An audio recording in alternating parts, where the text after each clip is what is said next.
Last we left our heroes, you were finally free of the grim darkness of the underworld and beneath sunny skies once more, where you began the trek along the Silver Highland ridgeline.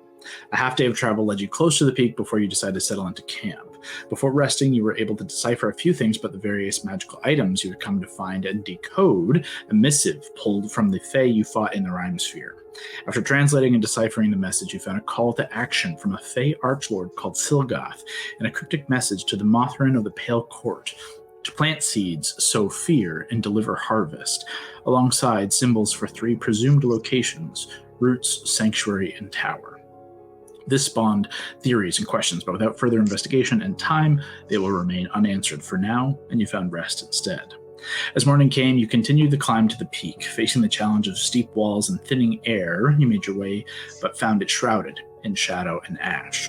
Something eerie and unnatural pricked at your minds and made hair stand on end as you also spied an ominous creature flying overhead. A Sephirix loomed, encircling, but never piercing into the gloom. Despite your fears, you pressed on and stepped within the boundary of this unnatural space. You found it a thinner atmosphere, muffled sound that felt as if a bubble was enclosed around your head. Your heartbeat and breathing suddenly felt ear-splitting, and the darkness, despite the near-noon sun, closed in all around you, as did a trio of haunting creatures. A pair of wolves and a Sephirix, clearly destroyed and mutated, their flesh and limbs unhinged and torn, only held together by black Icarus sinew. You fell into a challenging combat with these creatures alongside the changes with this new environment. Despite a couple of near-deadly blows, nearly losing to Crane, were it not for the grace of the dice gods or perhaps the influence of something else, you fought back. As the final creature falls and your heartbeat pounds in your ears, but still standing, we begin today. And we begin with a caveat that I kind of overclocked those creatures in my homebrew. There was a lack of calculation for their resistance to non-magical damage and the HP threshold I set. So, in the interest of keeping things above board and fair, in the kind of rush of adrenaline post-battle... Level up? We all leveled up? nothing quite so fun. A little bit of health back and the chance to earn back some of your spent abilities without the need of rest. So everyone go ahead and roll a d10 and add your constitution modifier, and you can regain that for HP. Ooh, baby. You can reroll ones in the same way we do for new HP. That's kind. 10, baby. Kev, 10 plus whatever your con modifier is. Same. Fuck yeah. I will never ever roll that high for health ever again. Because I'm a wizard. Okay, I was like, do I roll this actual dice? No, I'm going to do a D20 dice or a D&D Beyond dice. What you got for me, D&D Beyond? 6. I'll take it. With my luck, I'll take it. Plus your constitution modifier, whatever that is. 1, 2, or 3. Actually, I did get that messed up, which is good. 8. But what are you at, Decron? Because I was worried about you, I'm buddy. at 19, I think. So bad. Who got real hurt there? Decrane, obviously. Decrane did. Allie got fucked, and I got real hurt right at the end. I was only at 5 hit points or 6. Oh, yeah. I'm at 20. I'm at 22 now. Okay. What are you at, Al? 12. Okay, I got some spells. Do we have a sec? Do you want us to not cast any stuff because we're still kind of in it? Nope, you're good to do that. But everyone, please go ahead and roll a d20 as well. On a 10 or lower, you can instantly regain any of your short rest abilities of your choice, like a single ability of your choice. On an 11 or higher, you can regain a long rest ability back, which could be a spell slot, could be any of your other random abilities. So 10 or lower is a short rest recharge. A 11 or higher is a long rest recharge on a single. So Kev, you can regain a short rest ability back. So second wind, action surge, you can instantly regain that if you want. What about nat 20? A nat 20 would be anything of your choice, basically. Level up. 11. Well, you Nice. can gain a spell slot if you wish. I'm definitely going to gain a spell slot. Did I burn any wild shit? Let me take back that second level spell that I used to try to save Kevin's brought, ass. Ray into out? the fray. I got so excited because I got the 20. I didn't hear the rest of how it went. Can I I can choose anything I want to bring back from a short You can rest? choose anything you want. If you want to Short or long rest. short or long rest. So you can bring back a spell slot. You can bring back one of your if you want to go short rest, you can. But you're rolling a 20. You can get any of your long rest recharge abilities. Okay, I'm gonna keep a wild shape then and get a second level spell slot back because that's more important. And Al, what'd you roll?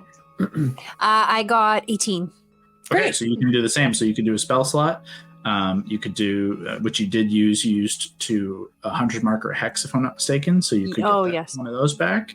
Unfortunately, the Ranger, I guess, is kind of one of the few ones where like your main thing is just arrows and attacking, which you have plenty of. But you did burn a spell slot. So if you want to regain that, you're more than welcome to. Sweet. So with some of your abilities kind of regained in the surge of energy post-fight, we begin today. What are you doing? Degrain. He's actually Absolutely. standing beside you. Oh my god. I'm pretty sure I saw you fall off a bird dropped you. I don't remember too much, but yes, that did happen. And can you fly? Is that something you haven't told us? Another secret? I definitely cannot fly, but I definitely have more life in me than I thought. Oh my god. Does anyone need healing before we keep going forward? I don't know if more of those creepy undead dog things are going to come out of the smoke. And just I'm across the thing, and we remember I'm gonna walk to you because we can't hear each other. From I was gonna say, we gotta really remember bad. that. Yeah. I'll say from where the grouping of Augustus and DeCrane, and then over to Andy on the other side of it's roughly 30-ish feet. You can hear one another as if muffled, like very, very muffled, hearing through multiple layers of walls. Like you can hear someone speaking because there's otherwise no other sound, but you could not make out the words directly. Once you get within about 15, 20 feet, 30 feet, for those, actually 30 feet for all of you is your perception ability. So that would be the closest you could hear something. It's like, Is that another wolf? Kind of sounds like it. Oh my god, Andy, there you are. Come here. Okay, who needs healing? If you were to put it into some sort of numerical number, what is your current health at? I'm feeling like if I was, it'd be like a 31. Oh, that's not bad. Like a 36. That's really good. That's really good, right? How about you? I'm great. If I was to put in a numerical number, I'd be like 27 out of 30. Oh, that's really good. Pretty good. DeCrane, what about you? I'm still pretty beaten up. I would say I'm about 30% of my health. Oh wow, a percentage point.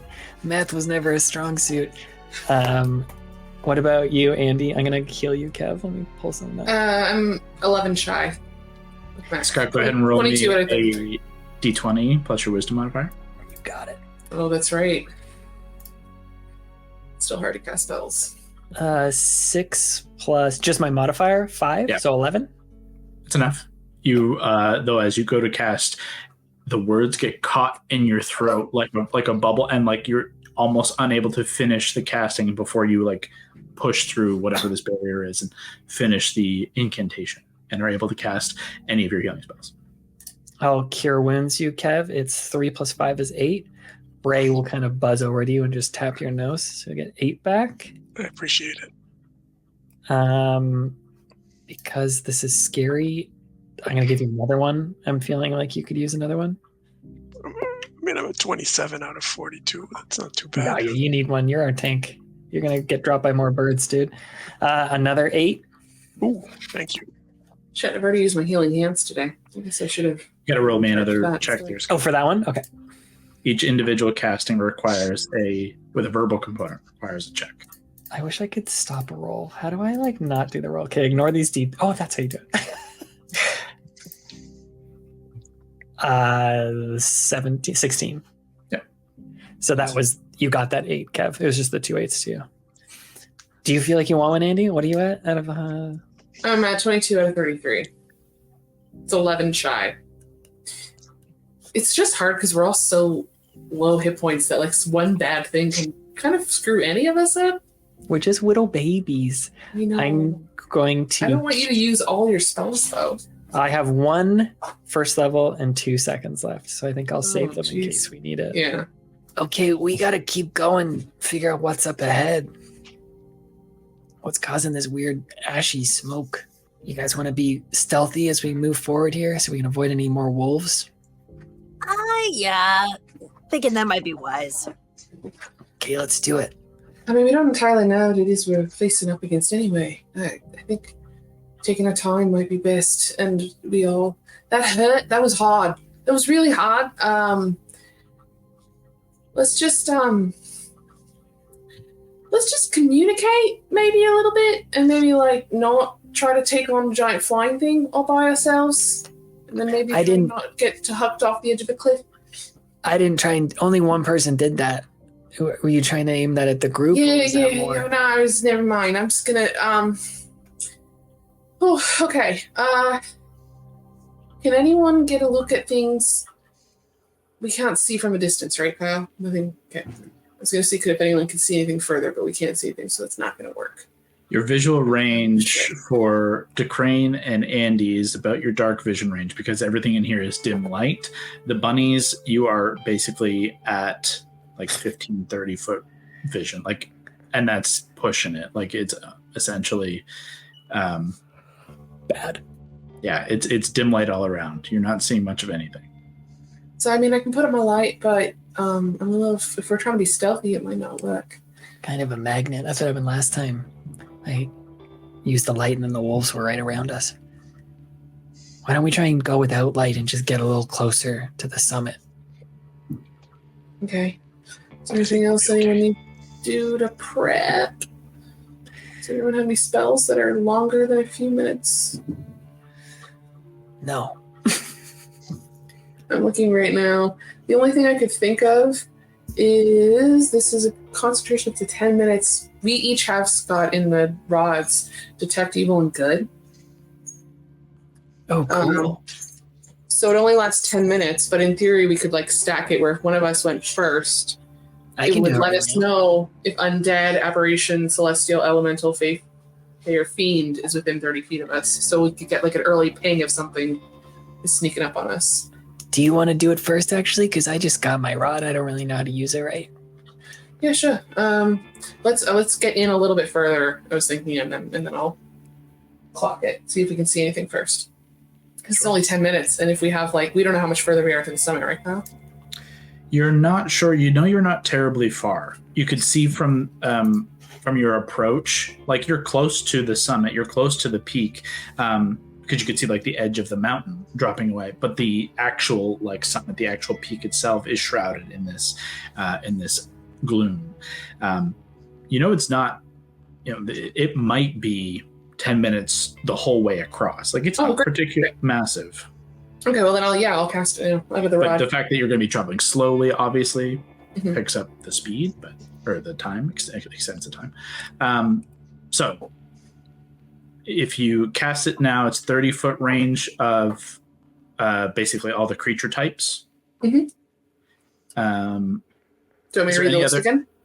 No, the creature types is fine. But is there anything beyond creature types? It just said, or if there is a place that has been magically consecrated or desecrated. That's interesting. It's blocked by a foot of stone. So, if something was in a cave, that wouldn't. Yeah. Okay. And then it's concentration. Nothing instantly pings, but it doesn't necessarily. This whole region doesn't fall into a desecrated or hallowed category, but it is like an adjacent feeling. It's like a half ping which is not even particularly surprising as you're looking all around you. This place is fucked. So it's getting that kind of level of reaction, but not immediate ping on any of the effects currently bestowed upon you with that spell. Okay. So, as you move forward, you're planning to move forward stealthily? Yeah. Then please go ahead and make stealth checks all around, please. Did we have Or was that before someone cast I didn't Pesta the do Trace? that. No. If you had it before, it would have fallen with various concentration. 14. Okay. Ooh, actually, I rolled decent for me. Do you want Ray to cast one? 10. Kyle? 15. 16. Ray doesn't really make any sound. Just a little hovering. Yeah. And I assume with your intention of like hiding the light that she is closed. So Tuck her in the jacket. she doesn't make any sound as she flies. So While you were looking it up, I don't know if you heard, she lasts an hour, so I used her in that fight. So I'm sure she's still good for a little bit here. oh yeah. Like the fight, it was and with recuperation, like it's only been like 5 minutes. Great. Did she take At most. damage? I don't In think the she fight, she didn't. She can, but Oh, she didn't. can she? That's what I was going to ask. She has HP. She has hit points. Oh, I think she actually did take 6 damage, maybe from something. Oh. I have her at 19 here. Oh, probably But she burst. has, she has Mm. 25 health, so Well, she's it's one of the solid. death bursts. She has Um, 25 health. She's strong, yeah. Now she has 19, but her full is 25. She has, okay, I was going to say, she's more than me right now. So, Kev, you rolled 10. What was your bonus? 16. 16, a 14, and then Andy and Enid? 15. 15, 10. Okay. For the most part, pretty good.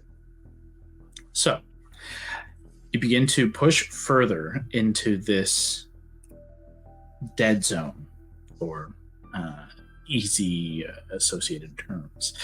The path is difficult to kind of keep track of, despite it being relatively wide here near the summit. The lack of vision and this lack of light that you've elected to go forward with. You're stumbling over broken rocks and trying to be very careful as you pick your way through the darkness. And every so often, every minute or so, you feel the rumble and vibration in the mountain itself. It's far more concentrated here than it was previously, as you felt. And closer you get, the rumbling and clattering, tiny pebble and stone. You're hearing it on the fringes of your auditory range before you step over it and feel the vibrations yourself. Ahead, through thick shadow and floating ash, you begin to see shapes kind of looming in the air. Begin to slow up before you realize that there are large chunks of rock kind of floating and hanging weightless in the atmosphere just ahead of you. Let's keep going.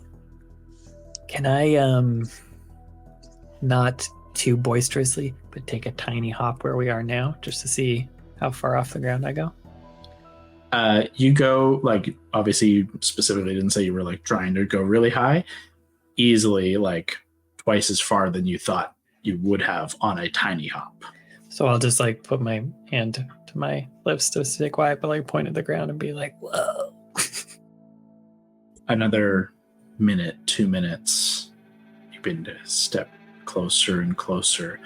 And even for those of you without dark vision, you begin to see a source of light, energy. Something ahead is breaking through the gloom. As you get within some visual range of this warbling light, you see a mass of energy that hangs kind of in the middle of the air, maybe 30, 40 feet up. It's difficult to gauge distance and heights here. Rocks are tumbling through the air around this brilliantly white-rimmed bubble or warbling mass of otherwise interior pitch black. It's got a very kind of portal from a Spider-Verse kind of style to it, and this kind of warbling energy, sparking, bubbling elements that are kind of pouring off it before they fizzle and fade. And at the heart of this energy pool, you see this deep crimson spot. I'd say the DeCrane and Andy are the ones to really make this out at range before the bunnies can, but you can still make out the general shape of this energy mass. I'd like a perception check from everyone, please. You got it. Do you want disadvantage for the bunnies? Yes, thank you for clarifying. I have advantage from the rod, so I'll just do straight. Did you say perception, right? Yeah. 17 and 5. Nice. That's 22. That's great. Even with my advantage, I only got an 11. I got 18 plus 7, so 25. Okay. Good little one. Ellie, perception? 9 with disadvantage. Even the caveat I will apply to the 25 because of the disadvantage, because of your visual range, you'll get a better look at the close but not the far, Augustus. But to Crane, you'll be able to get with a 22, if I remember correctly, a decent view of your full visual range. Kind of around you as you guys begin to take on this concept that you're getting closer to something here. The combat sense begins to pour out. Decrane, you begin to assess the situation, assess your surroundings, looking for traps and tricks and things, lying in wait, waiting to see other creatures ready to pounce. Augustus keeping close all around, waiting for the snarling movement of these wolven creatures, but none ever come. You take a couple more steps forward, and Augustus, your foot slips on a piece of, actually not a piece of, multiple pieces of metal, almost like ball bearings. You slip and they kind of scatter and clatter and clink all around as you all look down to see a case of, immediately to Crane, you recognize bullets, pistol, ammunition, kind of scattered and fallen, and is now rolling and clattering around the rocks. As Augustus, you just kind of tip the case over ever so slightly. Not so much that it's huge clattering sound, but it's the faint tinkling of rolling metal and otherwise silence. Are they rolling in a weird way? Is the anti-gravity in this area also a little wonky? Not anti-gravity. Is the weird gravity weird here too? Are things rolling further than they should or anything like that? Not particularly. No? Okay. Nothing given excessive action here. I wasn't sure, as we get closer, if it's getting stronger or anything like that. You are still seeing elements of rock kind of floating throughout around you. So there is an element to it, but it doesn't seem to be everything. Decrane, as soon as you see that one pinging ammunition, live rounds, the two of you begin to kind of follow that trail, and you find an Arcana-classed bound body. They're crushed beneath a rock. You can see a massive rock has landed and crushed from torso to head. Lower limbs staying up with the blue cloak, very evident of an Arcana class. You can see the bandolier where the ammunition has fallen from, an empty holster of an Arcana-classed soldier fallen here. Decrane, with your eyesight as well, at the fringe of your vision, about 30, 40 feet ahead of you, you can see another. As you begin scanning, another fallen Arcana class. Let me do on the bodies that can I do an investigation, see if they have anything on them? Absolutely. Go ahead and make an investigation check. All right.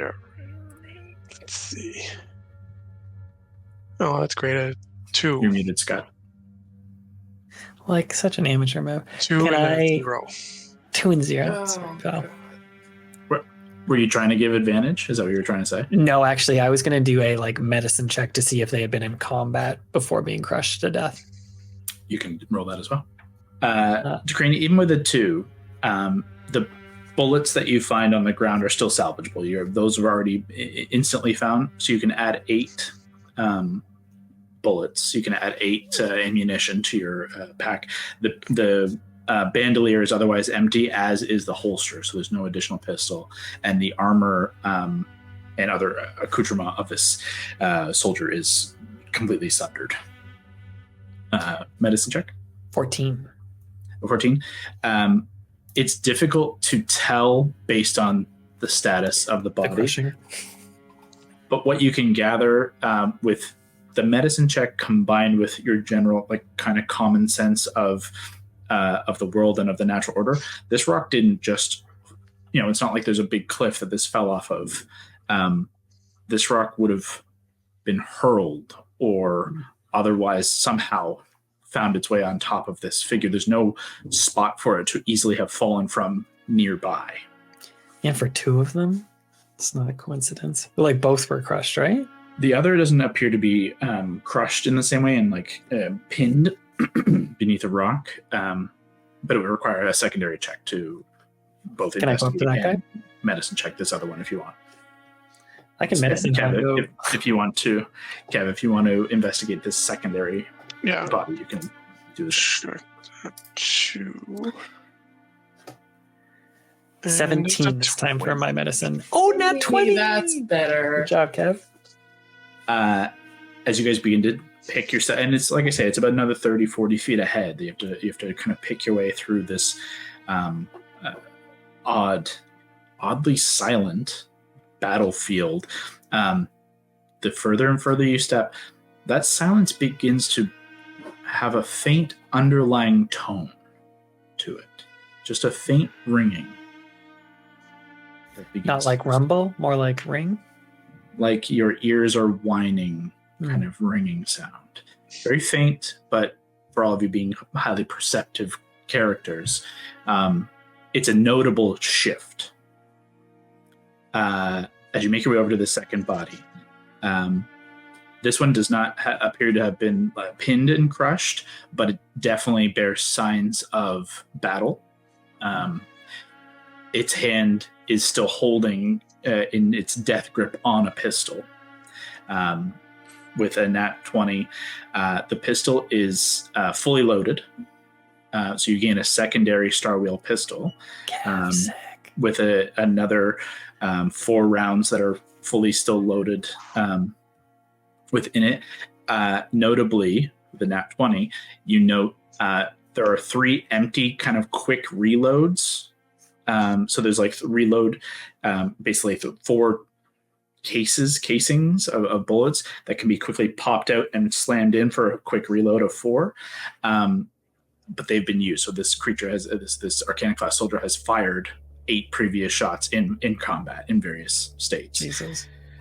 Secondarily, there's a powder horn on his side pouch full of blasting powder. And on his left arm, where he's fallen and been sundered with the medicine check, you can see like I don't know if I want to say it's like not necessarily slash marks like claws, but like striations of almost like a whip. Like that's like it looks like something heavy whip-like has like hit around the neck, the chest, like exposed skin. You can see deep bruising. Yikes. There's one other element you're going to see in a second, but the Kev, as you kind of begin to go over, as DeCrane begins to like sift and look through the rest of the body, right arm is holding the pistol. On the left arm, you see a shield that is kind of this thin tower shield with a T slot marked in it. You recognize this from your training, from your Arcana class training, as a relatively not common piece within the Arcana class, but within some of the sharpshooters within the Arcana class. It's known as a steady aim barricade, a shield that can be planted into the ground to provide a steady aim for riflemen and pistols at the sacrifice of holding your positioning and forcing you to like plant this into the ground. It's a feat of artifice and invention that is built in this way, but it appears to be still operable. Cool. So to recap, I have another Star Wheel pistol, quick reloads 4 shots of 4, a powder horn with blasting powder, and a tower shield. Yeah. Called the steady aim barricade. Steady aim barricade. And 8 ammunition from the other body. Yep. Yes, and an additional 8 from the other body. What a loot haul for you, DC. Well, Gus, if you want the shield, I think you might get good use out of it. No, Durable made me my own shield.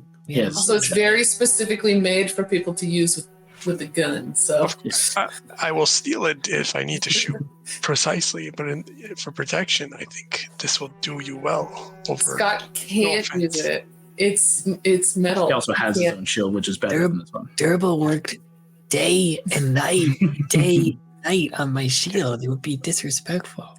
I mean, let's be real here. A mushroom shield isn't going to do much for you. What are we talking about? They were the Myconans of the Black Sea. Also, this shield is it's bigger than he is.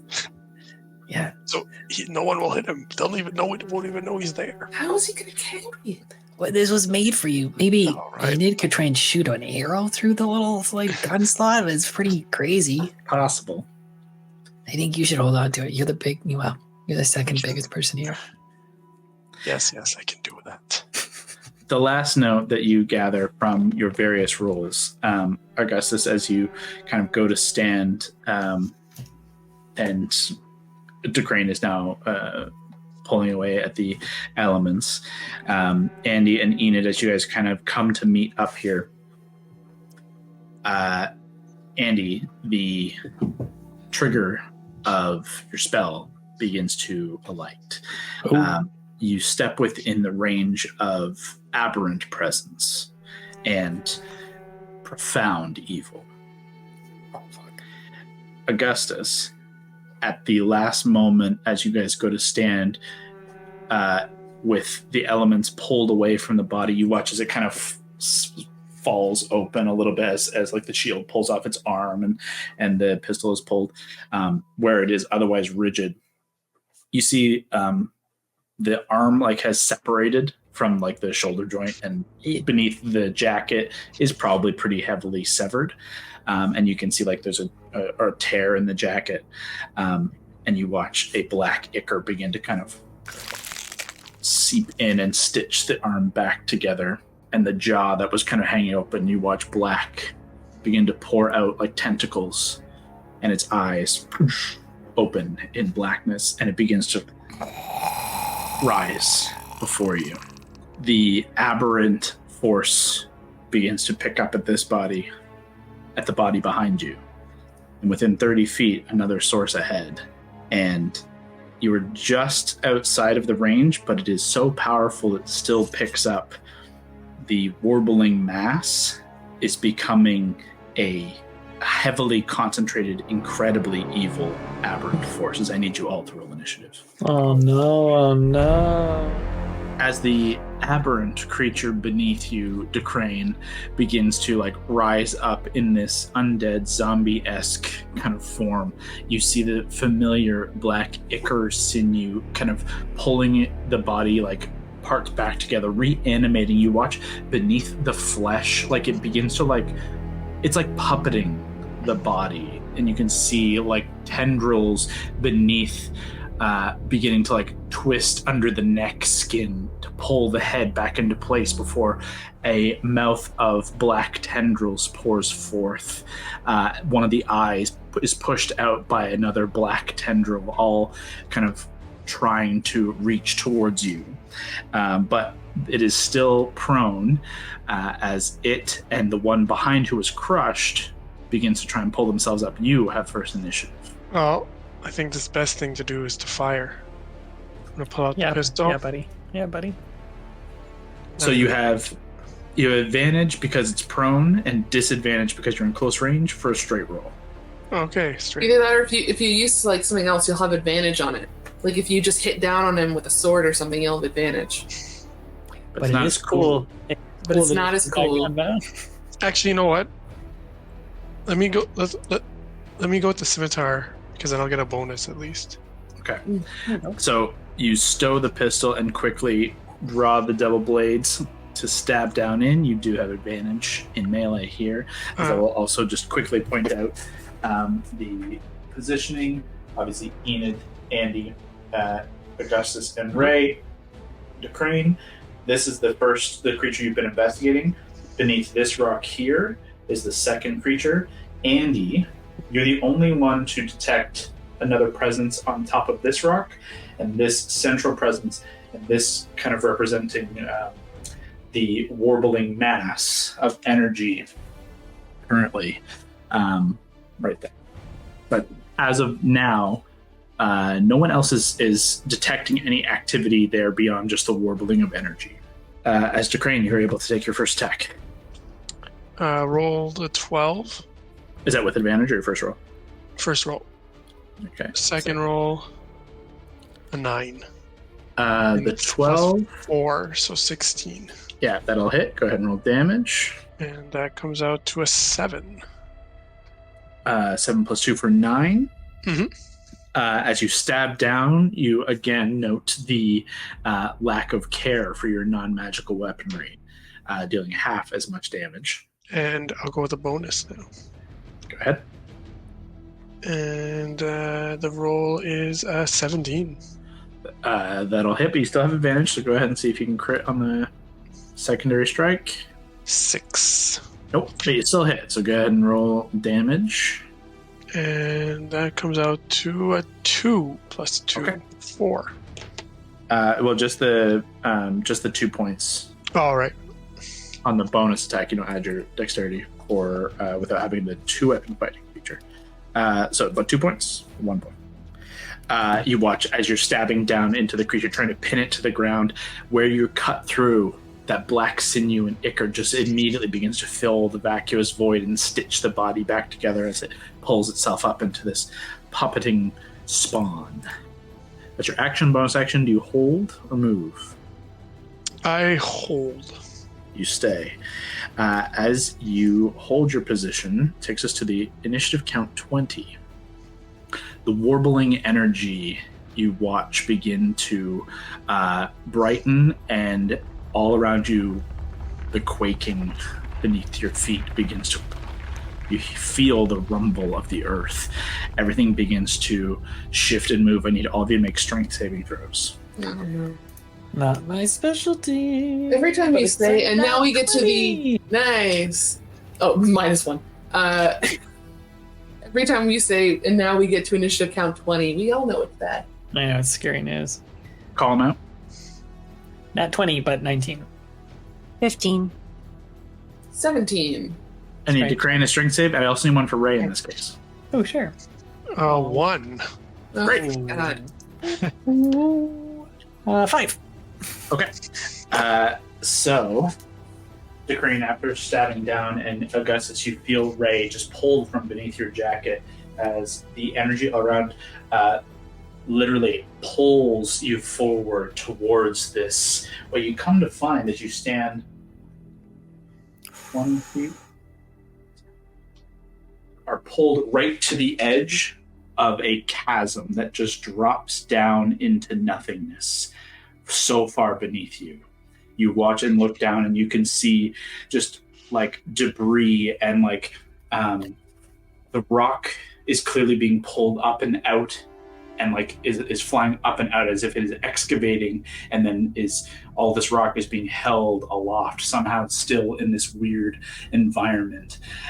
As you now look up to see that red crimson heart in the warbling mass begin to grow and pour forth, and you watch a form step and form out in a bipedal creature, but not necessarily needing the legs to walk. It hovers in the air.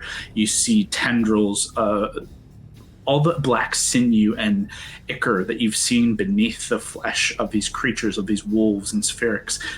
This is just a creature made of this form, but at its heart, you see that swirling red mass, like a black hole made red, and it just strides forth out of this mass energy form and begins to survey the area around you. At the end of the initiative count 20, Augustus, we come to you. Who is that guy? He doesn't seem good. I'm going to twirl my divining rod and slam it down into the ground right here and activate its ability. 15-foot radius, shining bright light. 10 feet after that, normal light. Well, on the radius of the bright light, 15 feet around this spot, creatures get +1 to AC and saving throws. Additionally, once around, the emboldened creatures grant themselves advantage on either an attack, an ability check, or saving throw. And you have to declare it before you roll. So everyone gets +1 AC, +1 to a save, and you can get advantage on something. You just have to declare it. When this does end, though, we might get exhaustion. We can get to that later. One step forward catches everybody. Put that in. So yeah, if you were there, it now hits all in within a 15-foot bright light radius. As you do now, you can see far more illuminated. All of you can see underlit this creature. However, that light that pours forth doesn't seem to actually like impact its form. The light is just sucked within, making it void of light. This black entity of just pure darkness. It does, however, cast all kinds of awful shadows of the creatures and the space that begins to warp and shift around you, but hopefully emboldens you against what is to come. That's your action. I will twirl my staff for flavor now, taking out behind my back, and be like, Ray, protect the crane. He's fallen too much today. And I'll have her, with my bonus action, just bring him back to us. Sure. So I'll fiery teleport and just push him back to, like, right beside me. I think it's only 15 feet. Everyone groups up nicely. Don't say it like that. Let's group up in a ball. As You know, in a nice fireball kind of group. Yeah. Or we come to the creatures' turns. Right before they go. I just didn't want him on the edge. I didn't want him to be, like, vine whipped down. It's fair. I should have killed him, you're right. This creature gets up. This creature tears itself from beneath the rock and now just crawls out and fills the upper half that is now missing with just basically just an amass array of tendrils and ichor, and begins to like slip itself forth, crawling over backwards towards Enid there. I can really picture that, and it's gross. This I one can't, but it's still gross. is able to leap down and get to Decrane. So an attack against Enid, Decrane, and Augustus coming. Add a +1 to your AC for this. Yeah, everyone keep that in mind. So Enid, that is going to be a natural 1. Don't worry about it. Yay! Decrane, that is going to be a natural 17. +5 is 22. Don't worry about it. Worry about it. Yep. Augustus, that's a natural 4. Don't worry about it. Yay! Damn. So 1 hit on Decrane. That's going to be 5 points of piercing, 4 points of cold. Okay. 9 points of damage to you as this, like, the tendril, like, stabs into you. And you watch, you know, it's kind of sinuous and, like, tentacle-like. And then as it comes forward, it, like, reshapes itself into a point and stabs in. And you feel this blade-like, like, stab. Before it pulls back, and you can see just at the outskirts of the wound this faint kind of black ichor. Oh, That's not good. And like a freezer burn cold. That ends their turns and takes us to our friend over here. Yeah, you're just too perfectly kind of bundled up there. You're welcome. It's gonna be hard not to. As you watch this creature, as it just kind of floats forward, extends its right tendriling arm, and you watch it begin, this whole mass of rock begin to shift under its control as it telekinetically hurls it into your group.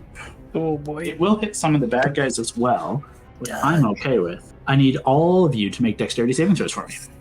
Lovely. You could get advantage on this if you want. You have to declare it before this roll. Yes, please. Or you could do it or you could do it on attack or something. I am going to do it on this roll. I'm going to do it on this roll. I'll do it on this roll. Okay, same here. I'll also say that the bunnies, you do have a reactive dex save ability. Oh, yeah, so maybe save it. But it's only like +4. It's not. It's only the plus a best. D4. Yeah, sorry, that's what I meant. So I'm still going to use it. Oh, I'm glad I used that. Well, actually, my first roll was really good. Oh, thank God. 16? I got 19. I got 14. You could use the little bunny thing if you want. I did the dexterity thing. Shit, and you rolled with I got a advantage? 1. So I rolled with advantage. I got 13, and then I rolled the dex, and I got 1. Okay, maybe Okay, it's enough. so- We don't know. Failure for Enid, success for Andy, DeCrane and Augustus, sorry.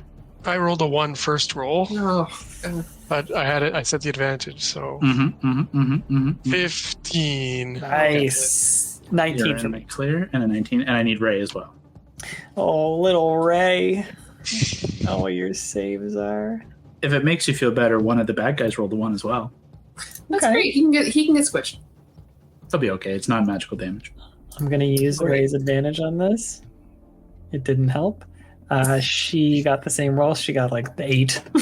Okay, so a failure for Enid and Ray. Everyone else succeeds, and we'll take half damage. The DC is 15. Oh, you were so close, Nettie. You were so close. It's gonna go bad. I didn't anticipate you guys just like storming the castle, so yeah, maybe 22 points of damage to Enid, 22 points of damage to Ray, 11 points to the rest of you. Ray's out. Ray's gone. God, that's half my health. I'm down to 9. I'm at 11. The creature who No, you were wait. fighting, DeCrane, is squished, and you just watch it kind of burst into a spray of black ichor that I then need Augustus to make a dexterity saving throw from, and actually DeCrane as well. It's within 19 again. 17 in that. Plus DeCrane, 2. another dexterity save from you, please. Oh boy, oh boy, oh boy. You don't get advantage on this. Oh, it's a 12. Plus? A 12 is the DC on this death burst, so you guys take half damage. Of wow, why do I roll so good? That's gonna be 8 points already reduced. Oh, 16, Jesus. And the 22 would be halved? 11. Okay. Guys, This is bad. not a great first round. Is everyone still up? Nettie, you up? This creature? Yeah, I'm just about. at 9. I'm at 8. I'm at 11. Use the big stuff, guys. Everything you got. Use. I the was big planning. I was like, okay, I'm gonna cantrip the first round. I'm like, nope. What second levels do I have? stuff. No, we go with big stuff. Takes us to Enid. Yeah, so I just gotta kind of like turn to the thing that's near me and just be like, "Oh God, that hurt!" And then I'm gonna shoot it with my just instinctively with my longbow and be like, "Oh, it's so gross." Okay, let's see. Hold on, 18 and 7, so 7. A 7 total is not going to hit, unfortunately. Okay. As you turn and just rapid fire, your arrow sinks into the creature, and then it just like pulls the arrow into its form, and you watch it just slip out its side, dealing no damage, just like letting it move itself through its body, and it clatters onto the rock beside it. Ooh. And this is also the one that doesn't have a face, which is creepy. Did you roll a 2, Nettie? That sucks. Yeah. Enid, are you going to hold your position, or are you going to use anything for a bonus action? No, I'm going to hold. I'm just looking. Oh, Hex is a bonus. Mhm. Okay, I'm gonna You use could also. Do you have a potion? You could also heal with a potion as a bonus, right, Kyle? Is that how we do it? I don't Yep. think I do. I don't think I do because we used up. We used a lot of our potions. Yeah, no, I don't have one. I have one left, but that's it. Yeah, I don't have one. So I'll just do Hex. Oh, Hex? Yeah, sure. No problem. On which guy? Big The boy one- or The one little beside me. Okay, beside you? Yeah, because you can move it, right? In the future, as yeah. long as you maintain Yeah. concentration. Cool. It's just concentration. I'll use this yellow marker. Hex and concentration on Enid. That is going to end Enid's turn as she's holding her position there, and take us to Andy. Okay, I'm gonna move because I don't want to be in a giant pile anymore. Can I go up to that on that rock to my right? I'm just gonna fucking chromatic orb the main dude and see what happens. Let's get rid of this guy. You got it. And what element are you using before? I'm gonna try thunder. I don't know, but it's a bunch of like goo and shit. Maybe thunder will do something. Let's do it. It is a dirty 20. Okay. You step up onto the rock and begin like swirling and hurling this like thunderous energy and fire it towards this creature. You watch it shift and you watch its chest move, and the thunder ball uses its reaction to absorb into its like black hole heart the ranged attack. You watch it kind of warble and swirl and shift and then be pulled apart and then sucked within its Tight. Okay. Well, I'm glad I only did it at first level. That's not good. I don't have anything else. That's my turn. Okay. You're going to stay there? Yep. Okay. Top of the round to Crane. We come back to you. You now have a guy directly to your left who took some of the damage from that rock. But obviously there's lots of things happening. What are you doing? I'm going to go with the guy closest to me. First roll is a 2. Oh, no. Plus 4, so... That is unfortunately not going to hit. Yeah. Use the other side. Actually, what I should say, it's not that it doesn't hit. These creatures aren't moving out of your way to attack. Where you're striking, it's letting you hit and then instantly kind of reforming around the attack in this just aberrant, like, shape-shifting, weird form. Okay. You can use your bonus action to do the other side if you wish. You could do lots of things. What do you want to do? Yep, I'll try again. Go ahead. 16 roll. Nice. That'll hit. Go ahead and roll damage. Alright, 2d4. Just the 2d4 on the bonus action. It's a 3. Okay. Plus I'll nine. use that with the bonus action, no, because he doesn't have 2-weapon fighting, so it's just the other end of the attack, no damage, additional modifier. That's your action, bonus action. You're going to hold your position there. Can I move? I want to move closer to everyone. You're not. Yeah, move away from the hole isn't bad, because I'm 20, which is after you. You might get pulled. You can move to here while staying within like range. Yeah. If you want to do that. I'm good with that. Okay. That'll take us to initiative count 20. At initiative count 20, the floating rocks and rubble around begin to shift and move as they begin to swirl around almost maelstrom-like around space. 15's going to hit that guy. There. This gets... And Andy, I'm going to hit this. This is pretty crazy. This is a cool concept. Like, it's fucking us real bad, but it's a cool concept. Andy, I need a dexterity saving throw from you. Once around, this advantage thing, once around for our turn or for Augie's turn? I guess it would be once per initiative count, which is also once per your turn. So just make it individual. Okay. So it's your turn has come. You could get it again. I'm going to do advantage because I might die otherwise if I take too much more damage. Sure. And I needed it. First one was a 4. And the second one's an 18. On the dice. With this lair effect, there's no half damage. It's an all or nothing. So as this rock is lifted and hurtles over you, you fully like duck and tumble down to the ground to roll out of the way as it rolls over you and able to stand up, taking no damage. That is the initiative count 20. Augustus, we come to you. Furious that he's seen Ray disappear in that insane attack. His eyes are gonna alight with some like solar radiance, and he's gonna throw his hand for it. I'm gonna cast Moonbeam on this bitch. I'm gonna have Moonbeam just like. Wait, is Moonbeam? down. What kind of damage is Moonbeam? Radiant. Radiant has not. They've been immune to Radiant so far. Have we? Have we hit them with Radiant? I have a lot of Radiant shit. Okay. So I just like keep that in mind. Maybe this guy isn't, but the wolves were immune to Radiant damage.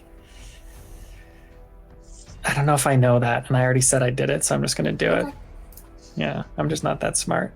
You bring down a pillar of brilliant light, and again, as you've seen before, this energy as it just like a big pillar, and yet through it you can see this creature perfectly unobstructed by the light. Yikes. Absorbing the energy and absorbing in the light. It doesn't seem phased. Got 1 second left, folks. That was a biggie. I don't know else what I can do for bonuses. I think that's all I'm gonna do. It is concentration. Not gonna group up. No, I'll just stay there, I guess. Okay. You hold in the light of the divining rod. Takes us to our weird creatures. Pivots around, jumps down. This one actually is going to leap off here and like try and leap on top of you, Decrane. Oh gosh. It's just going to try and leap onto you and like try to like jump from down onto your head and begin to just envelop you. And it's just going to go for an attack, but like in envelop. Like I said, it'll go for more of like a grapple situation. So go ahead and make an acrobatics or athletics check, your choice. Okay. An 11. And my acrobatics is a 6, so 17. Not particularly deft. The creature leaps down onto you, but you very easily lithe and shift out of the way as it lands in a heap and then kind of breaks its back as it stands up backwards, twists around, and turns back to like continue in the fray with you, but does not grapple you. The one behind Enid is going to take just a standard attack. That's going to be a 19 to hit. Daddy! Or it's going to be 5 points of piercing damage, 3 points of cold damage. I'm down to 1. Oh, God. 1. A Constitution saving throw as well. Ooh, 22. Nice. You hold the hex. Nice. That's going to end their turns, and take us to Big Bad. Fuck. Big Bad. Augustus, in your mind, you hear a cacophony of 1,000 different aberrant voices. If you understood deep speech, I'm sure there would be something horrible being said, but all you can hear is the warbling ancient tongue of the aberrant far realm, just berating your mind as it attempts to speak within your mind, and then is going to attempt to constrict you in a Darth Vader-esque, suffocating telekinetic grip. Oof. I need you to make an intelligence saving throw for me. Oh no. You gonna give yourself advantage? My specialty. Are you gonna give yourself advantage? I will. How is 18? An 18 will succeed. As it attempts to overcome your mind, you feel your throat close up and lift to your toes before, however you wish to overcome it. Maybe my eyes will just flash with that solar rage, and I'll just kind of break out of it and drop. You are not constricted nor suffocating as its grasp upon you falls. The creature is then going to just shift up onto this rock here, leaving this spot. Give us the finger. What's that? Oh, that's That's my Moonbeam. moonbeam. That'll end its turn. Actually, I gotta see if it regains some of its abilities. No. Okay. Takes us to Enid. Okay. Are you? I wish I had something to heal with. Oh my goodness. You don't have any spell slots left? I just have cure wounds. You could use it Okay. on yourself. Yeah. That's a Okay. good idea. Forgot I had that. Okay, I cast cure wounds on myself, and I got 7 healing. You Nice. need to make Good. a wisdom check first. Oh yeah, that's Okay. right. That's an 18 Oof. plus. No, you're good. Okay. That is going to succeed, so you're able to heal however much you healed there. Okay. Use your action. And then that's good. That's good. That's good. That's good there. You're going to hold your position there? Yeah. Great. Andy, we come to you. I'm gonna try. Am I within 60 feet of the big guy? I think so. It's just really hard to tell from the angle. You're pretty sure. Well, I'm gonna just try a mind sliver, just the cantrip, because I don't know. We haven't tried any psychic damage on these guys yet. Take Sure. this. So it's just intelligence save. Not great, but it's relatively intelligent.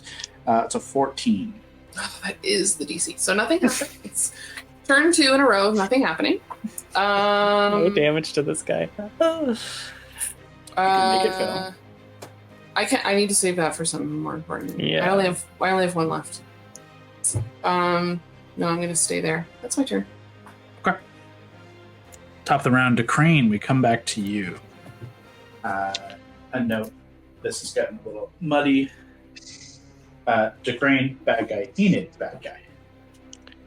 Well, let's get rid of the bad guy in front of me. If you turn, you will have advantage as you are now flanking with Enid. Get him. All right. So first roll is a 4. Mm-hmm. Roll, yes. With advantage. Second roll is a 17. Hey. Love it. Love it. And Mark if I roll 8 damage 8 plus 2, plus 10. 10 points. Okay. 5. Becomes 5 with the resistance, but looking incredibly frail now.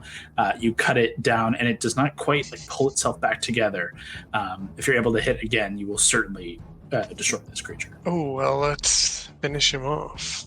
And kill 15 Nettie. roll. So casual. Okay. Okay. You do have Yes, he gets a nat advantage. 20. 11. Well, it still Yeah, hits. You can roll damage if you want, just if you want to see what the numbers are. 4. Yeah, you're good. With that, you are able to carve through fully and destroy, leaving this creature down. Unfortunately, I need you and Enid and Augustus to make dexterity savings. Dex saves. If you want advantage on this call beforehand, I can't do it. But if you I'm good. 16. I'm good. 17. I'm good. 19. Yay! Actually, we all add a +1 to saves too, so that was technically a 20. So we're all good. Oh, that's right. You all only take 3 points of cold damage. Oh fuck! Still taking damage though. Ain't great. I've got 5 health. How does go both so bad so fast? Well, we've done 2 turns and we haven't hit it. I also need Enid and Augustus to make con saves, DC 10. You got it. You got it. And Does Augustus. Augustus care that he's concentrating on this spell anymore? Oh no! I got What'd you get? 7. What do you add to con? Do you add anything to con? No, just +2. 14 for me. Moonbeam remains, Hex does fall. Cav, do you want to move? Where's the other guy that Enid's fighting? On this side right here. I'll join her in that fight, maybe. Yeah, flank. Easily get to there. You cannot quite flank, but if she moved over, you guys could get flanking. Alright. Because there is a bit of a chasm right there as well. That is going to end Crane's turn. Takes us to initiative count 20. The rocks begin to shift and move around once more. Good thing you got off that ledge, Andy, eh? That would have been dangerous. I almost wanted to get on that rock that moved because I thought it'd be cool. It would have been cool. Augustus, I need a dexterity saving throw from me. You got it. Ooh, 13, but I'll do lucky footwork because I can do it. Sure. You also have the +1, obviously, if you didn't already have that. Oh, 14? I'm still going to do it because I'm scared and I have 5 health. I think it's just D4, right? We already did? Mm-hmm. 3! So 17. You definitely succeed. Does your lucky footwork cause you to actually jump out of the way, in terms of movement? I don't think so. That's not like the jump thing. Thematically, I'm cool with just straight up jumping up and over the rock as it Sure, that's cool. tumbles under you, and you spring up and spring over it in a cool acrobatic move. Done. It just costs my reaction to do. No problem. Okay, that's what happens. You land back down as it comes to your turn. Actually, that's cool, Nettie. We can do that all the time. It just costs our reaction. So it's just something good to know as we get more comfortable with the characters. That's good. Yeah. Well, Moonbeam kind of sucked, guys. That was kind of embarrassing. Let's hit this guy with Scorching Ray. All 3 at that guy. At the big fella, At big fella. you can't see him. I can't see big fella? He's outside of your visual range God damn This it. is disappointing. from here. Can I So try you and go want up to- on that rock to see him? Okay. You now see the creature and are now able to make 3 attacks. And Spell attack. first, a spell attack roll with DC 10. Okay, yes. Ooh, do I add anything to this? Your wisdom modifier. Only a 9. A 9 is not going to Unless do I it. am I still in the range of that thing? You move outside of the range of the light. Fuck. Then I can't do anything. So what happens is it is not fully wasted. It just it costs you 2 turns. It's To essentially the use, like, slow poison. rules. So to fight your way through it, you have to use your action on your next turn to finish the spell. Okay. So it begins, but you can't quite finish the incantation as the muffled aura around your throat pulls at the arcane words within. You have to fight your way through them through an additional round. Gang. Not great. This is going pretty bad. Okay, I'll keep pressuring on it though. I'll keep trying to do the thing. I don't die before this happens. You hold the spell and continue to our spawn turn. Only one left. Is going to turn to the newcomer in Decrane. Decrane is a 14 hit. Do I add one to my AC? Yes. No, you were outside of the visual range. Oh, shit. Doesn't matter. 15. It does not. Hey. Phew. 15, okay. It turns and tries to hit you, and this is the lower half, and it's just trying to smack you with the tentacles. You see the whipping of likely caused elements of what caused these creatures to die in the first place, but you're able to hold your double scimitar in place and kind of block and parry, taking no damage. That takes us to the Null's turn at the top over here. Fucking terrifying. But it's so fun to use the telekinetic control. Do I get it back? That's where we have to start. Do I get this back? I do indeed get that back. In the act of trying to cast the spell, Augustus, it is going to again try to stifle your casting, seeing you struggle with the words, and is again going to try and Vader-esque suffocate you. I rushed right at him. Yeah. I would like an intelligence saving throw from you, please. You got it. 6. As you're just fighting and struggling and trying to get the words out, the burbling in your throat trying to work through suddenly gets entirely choked away as you feel what feels like a full tentacle, a whip surround your throat, binding and lifts you from your feet, from the ground. Oh boy. 5 feet into the air, by your neck, by your throat. While in this position, you are restrained, and you will suffer bludgeoning damage at the start of your turn. If you fall unconscious while from this effect, you'll begin suffocating. Oh yeah. Um, and Jesus. will instantly begin. Death saves. Yeah. How low are you? I have 5, so I'm okay. That is his turn.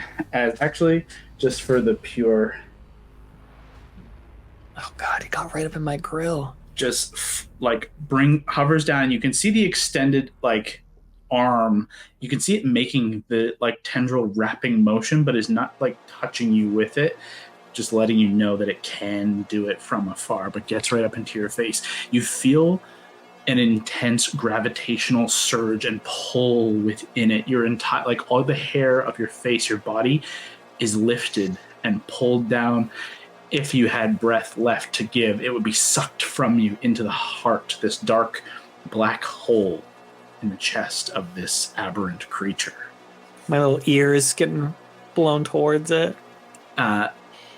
Disconcertingly, your necklace begins to lift from beneath, and it too is being tugged and pulled to the extent of the leather that you hold, the seed necklace dangling between you and at the tensile strength of a leather strap.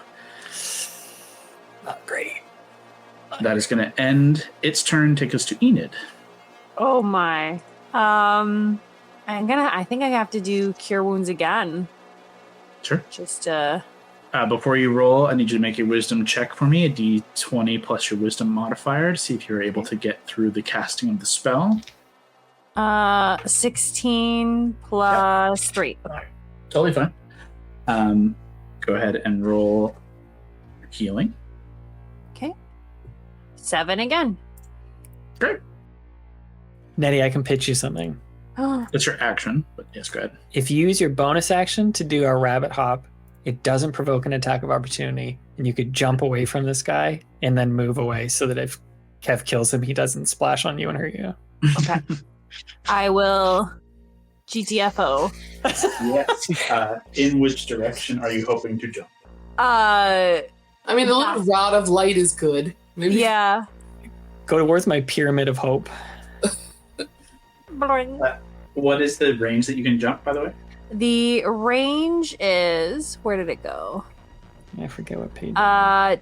You can jump 10 feet without provoking opportunity of attack. So you'd actually be right there, but that's outside of the attack of opportunity range, and nice and closely cuddled up to the light, and with your perception just enough to see Augustus at the whim of this creature to your left, being held, suffocating. As we turn to you still have your full movement. Oh, really? Even after that? I don't think that costs your movement. I think that's in addition to. Yeah, I think it is.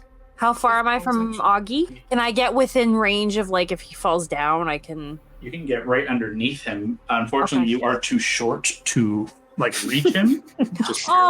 Life imitates art. But you can get directly beneath him and able to, try and grab him and stop him from falling into a chasm should he fall. Yeah.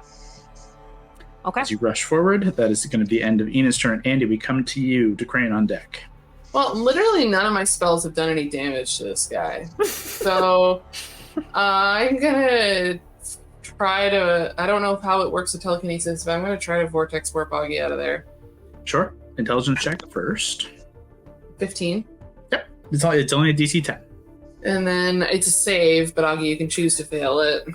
I will choose to fail it. I would presume you would choose I've seen this play before. So, this is like an interesting situation where it's not a grapple that's causing the restriction, suffocation. It is like a telekinetic hold. Yeah. However, with the transposition of a teleport, I'm going to give the opportunity for a new save against it as you reappear. Failure obviously continues the effect as it was. Success with the transposition, you are able to kind of get yourself free in this moment of breath in this new space before he kind of repositions his telekinetic grip. I think that's fair because it's not a direct like grapple or something like that. Like it's not physical. I dig it. Okay. Go ahead and make an intelligence save. Do you want the save from this spot right here? Yeah, because it's not going to matter ultimately where. I guess that's not true. It could matter if Leah was to push you towards the... I was going to put him right by the rod. Because the save would be on reappearance. So I was going to have advantage if I did that. As you reappear, you can use advantage should you wish. Using it! Intelligence saving throw. Oh, fuck, guys, it's not good. That was a whiz save, so that's the wrong one. So it was 9 plus 1 is 10. Oh, shit. A 10, unfortunately, is not enough to break the willpower of this aberrant entity. Unfortunately, you are still constricted or being held. I will say that you are no longer lifted. The teleportation puts you back on the ground, but still feel as if you are suffocating. Yeah. Andy, that is your action. So number 3, that didn't work the way I was supposed to. Okay. Why do I have concentration? Oh, you're still concentrating on the detection.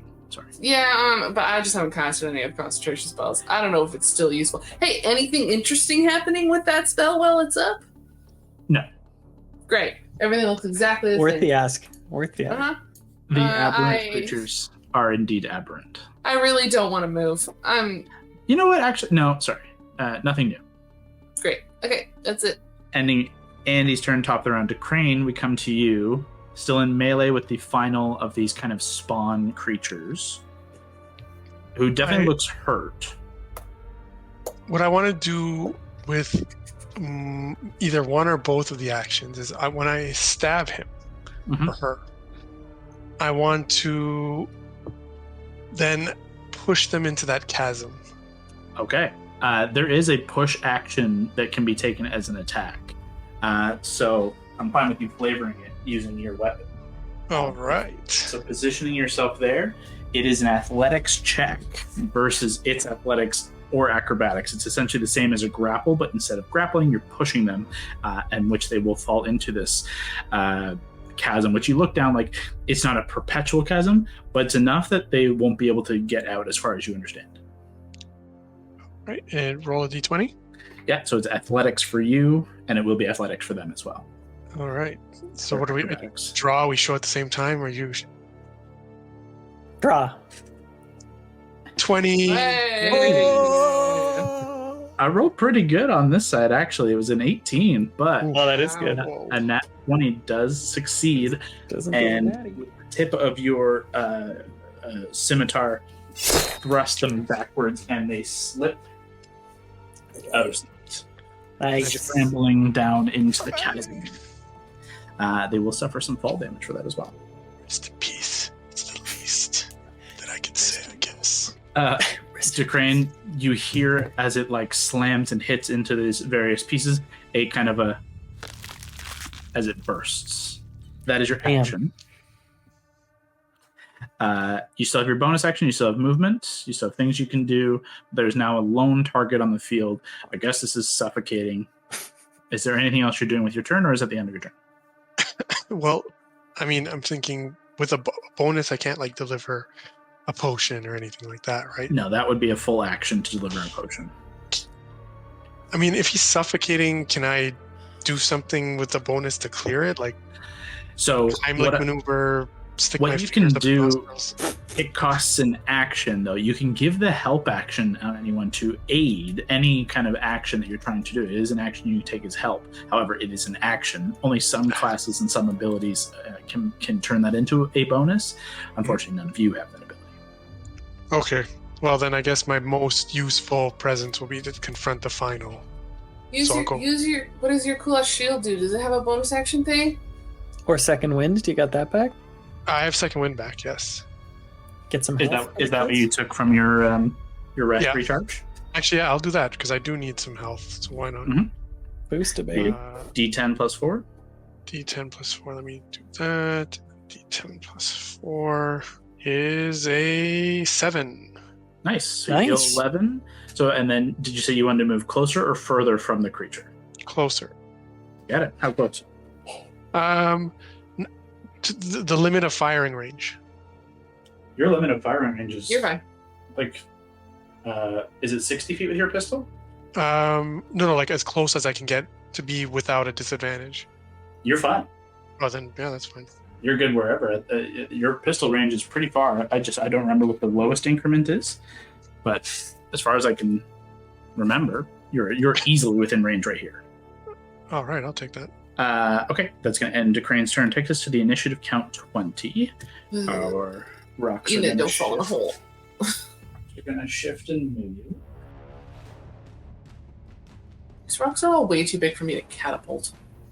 I know that would have been sick though. Maybe that little guy.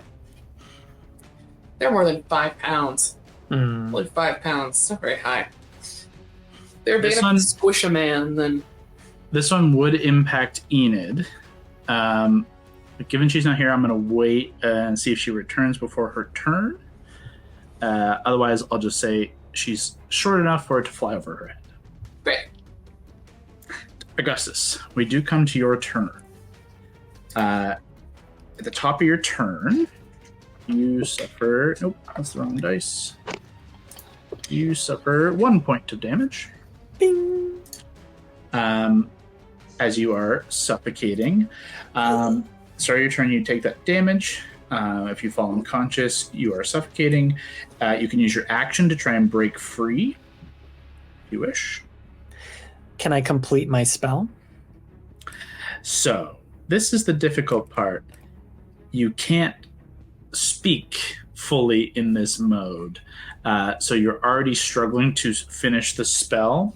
I will need an additional check to get it out of you, where basically if you didn't have this restriction, you could have just finished the spell with your action. Like Gotcha. no check required. But because you are being suffocated actively, I will need an additional spellcasting check. I should probably not die. I'm just trying to like think, if I hit this guy, it's probably not going to kill him, and then I'm probably going to die or start choking, and then you guys are going to have to waste economy on me. So I think I'll try and break this telekinetic grapple. Okay. I'm going to use the advantage from this thing. Mm-hmm. And a +1. And a +1. Do you want an int? What was it for this? So you do have the choice when you try to break. You can try and use physicality, strength to try and like literally break yourself free, or you can fight intelligence-wise to break yourself free via your mind. Neither are quite strong. My mind or my body, but my mind is a tiny bit stronger than my body.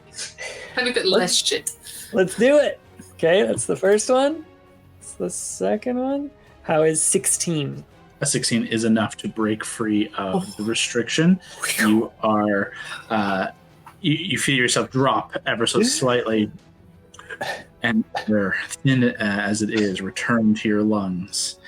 It does cost your action. It does burn your spell from your previous action. That's okay. No more seconds. Ooh, I only got one spell left.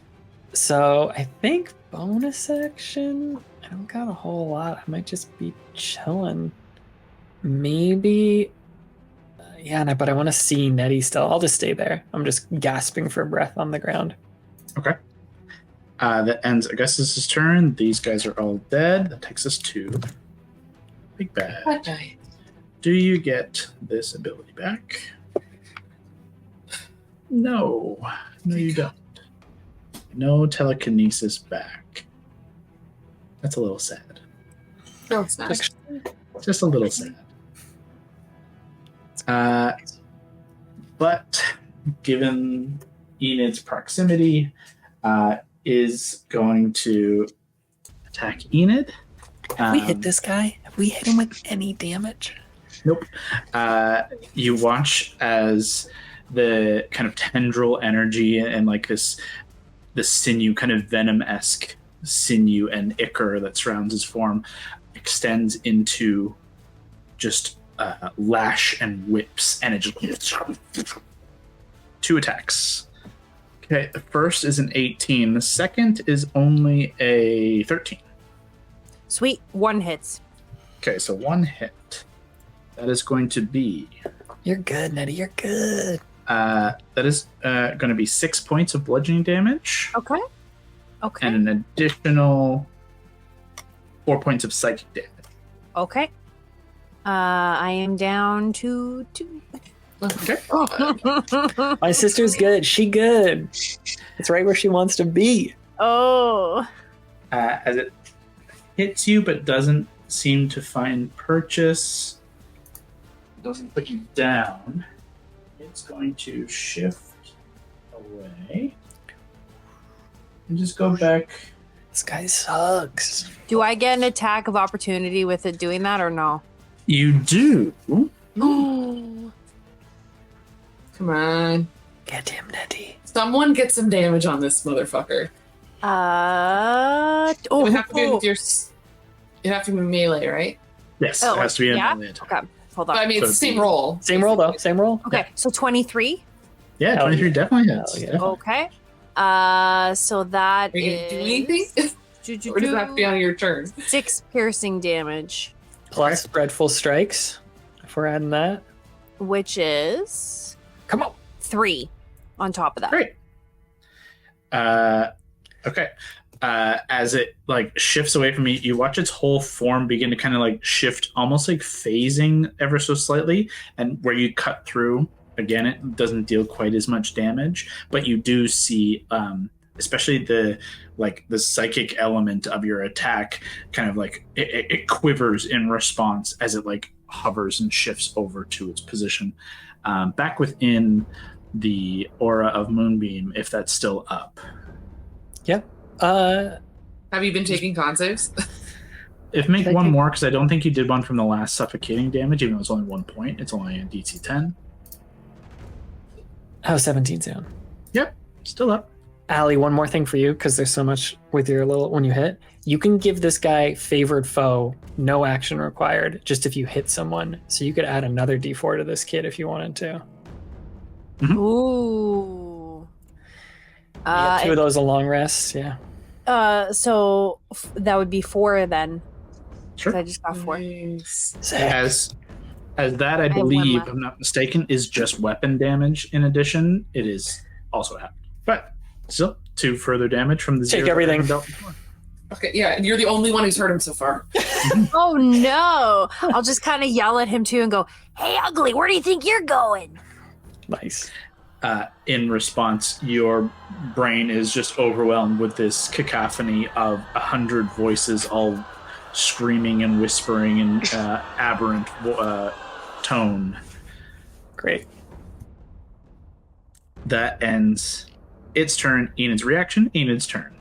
Okay. So then I'm going to shoot it now. Go ahead. Since it moved away.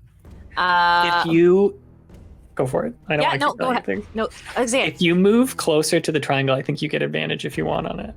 Yeah, if you moved a little closer, you just need to be within 15 feet, and then you get advantage on all attacks. I got 24. That's real good. That's real good. You don't need advantage. As you draw the bow, after taking a strike with your scimitar, sheathe the scimitar, draw the bow, spin, and fire. You watch as it turns back and becomes a little bit more corporeal. The black hole in its heart uses its reaction to bend the arrow and swallow it into the black hole. This guy sucks. Oh, that was a reaction to do that, though, right? So he burned it. So now we can do something cool. Okay. Cool. Maybe. That is unfortunately your action. Okay. If you want to use that movement, it was 15 feet of your movement. If you don't want to, I can put you back. Okay. No, I'll move forward. That's fine. Okay. Anything for a bonus, or is it the end of your turn? No, that's the end of my turn. I don't really have anything else I can't do. Favored foe again. Yeah, so I'll save it. Andy, we come to you to Crane on deck. Okay. Well, I have 2 options, and they both could fail. So they still haven't done anything in this entire fight. So, I haven't moved in like 4 turns, so I'm going to move just for the sake of moving. How close, how many roughly feet am I within this guy? Between 40, 50-ish. Okay, great. Well, most of my stuff's 60, so that's okay. Okay, do I need Mind Spike or Chromatic Orb? Chromatic Orb is more damage. That's fixed concentration. I don't know if that really matters. Okay, I'm gonna try Mind Spike. I'll move to the other side of Decrane. Just to move. Yep. Oh wait, no, I'm not within 15 feet of that thing anymore then, though, am I? Fuck. Okay, that's fine. I'm gonna try to Mind Spike him. It's a whiz save. And that is a 9. Great. I don't have to waste my Augury on that. Or my Augury, my Portent on that. So, it's 3d8. Oh, that's actually pretty decent. 21 points damage. Nice. 1 point of Oh damage. yeah, we back. We back. 2 6s and an 8. Okay. It's psychic. I don't know if that matters. Nice, man. The reaction you see within the aura of the moonbeam, you watch its entire form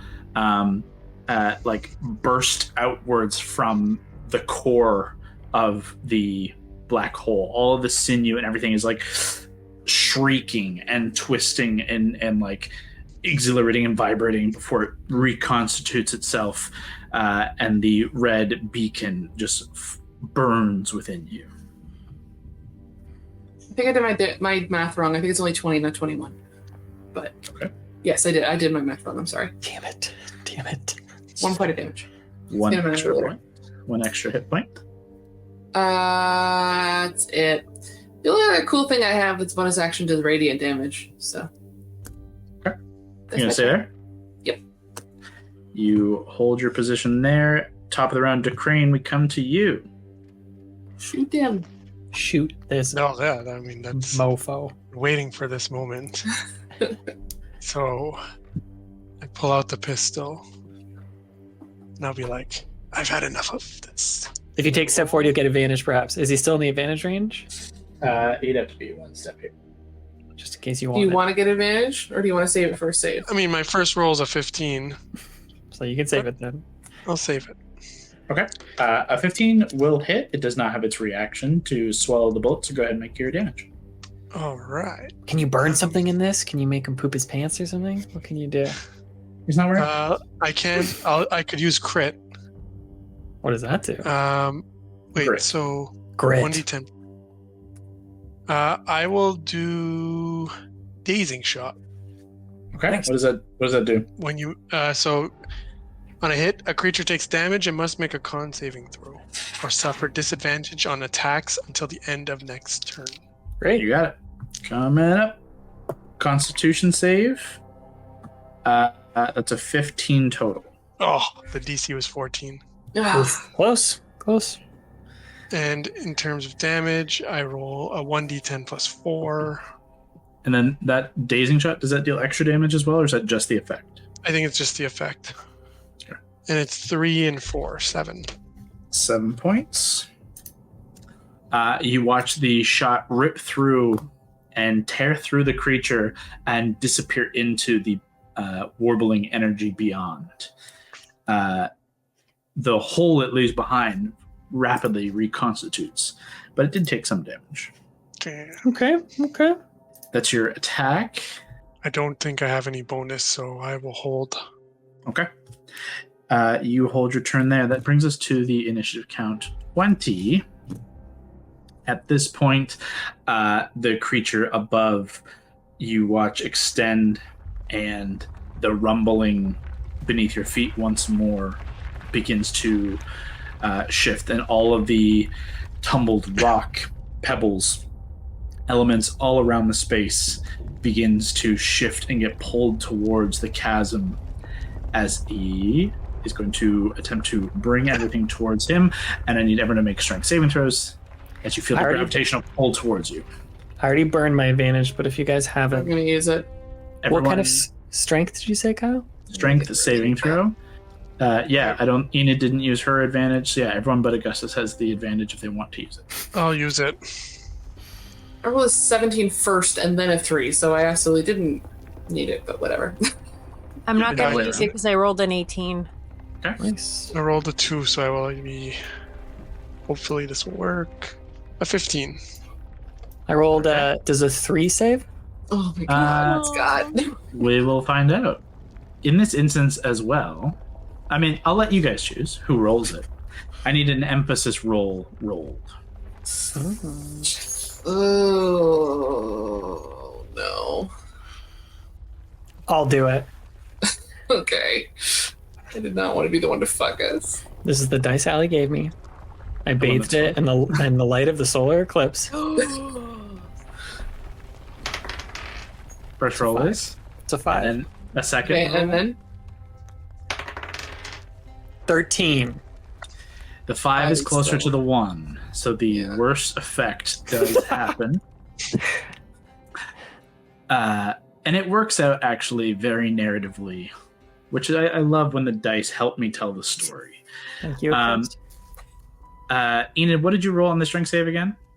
18. And Decrane was fine. Andy rolled 17 on the dice. You're fine. So you all feel the pull, the tug of gravity begin to pull you forward. Augustus, you lose your footing and you grab hold of the divining rod, and you are pulled like a flag holding on to the rod as it begins to shift, and it loses its hold on the ground as the gravity and the quaking shift, and the rod and you tumble forward. Oh boy. Can't lose me or this rod gang. Augustus, you are on the edge. I'm going to ask for one additional roll to see if you can hold on to the rod, lest it fall into the chasm below. Do you want a strength? What do you want? It has to be strength, I think, in this case. A strength saving throw. 15. That is enough to hold the rod. What What I will say is it is no longer planted in the ground, therefore the effect of the rod is gone. You are now re-wielding it, and you are like half fallen into the chasm. Like you're holding onto the side of the rock with one hand, and your other hand is holding onto the divining rod, like half fallen into the chasm. Kyle, I gotta respect the game. Immediately after the effect ends, creatures who are under this effect must roll a d20. On a 10 or lower, they get 1 point of exhaustion. Much appreciated. Everyone please roll. Nat 20, Jesus Christ. Not exhausted. Aaliyah, you're muted. Well, then you didn't hear that I said I got a 15. Okay. 17. Kev? Allie's good. Kev, a d20.